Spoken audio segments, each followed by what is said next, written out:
Hello，大家好，我係 Kiwi，歡迎嚟到 Chat 真啲。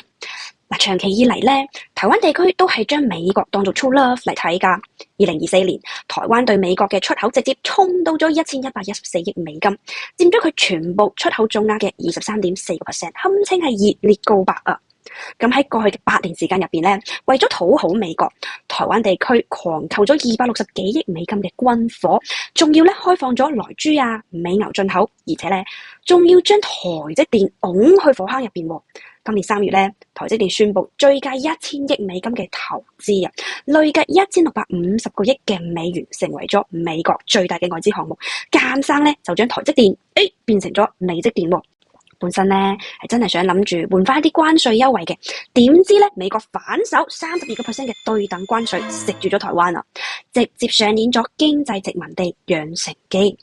喺特朗普4月3號宣布咗加稅之後咧，賴清德變咗個鵪鶉咁匿埋咗成3日咁多啊！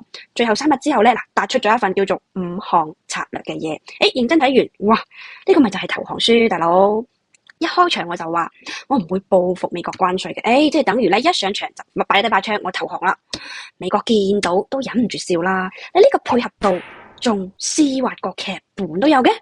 為咗可以成為第一批被談判嘅對象咧，賴清德轉頭大手一揮，狂買美國嘅石油、天然氣、農產品同埋一啲天價軍火，夾硬咧將台灣民眾嘅血汗錢係咁塞俾美國。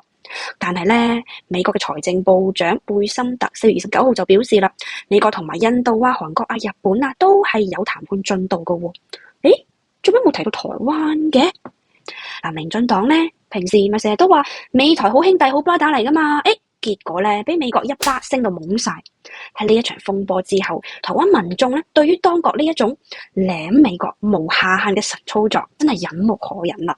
國民黨主席就吐槽賴清德啦，啲談判好似談到過家家咁咧，啲網友就真係仲興咯。佢哋話你連台積電都送埋俾人啦，攞咩去同人談判啊？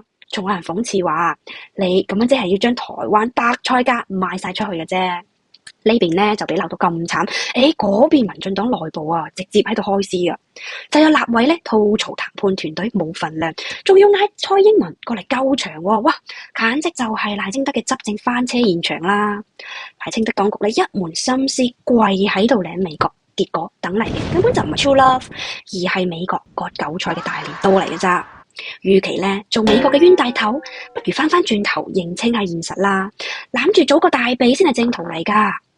好，今日先聽到呢度，再見。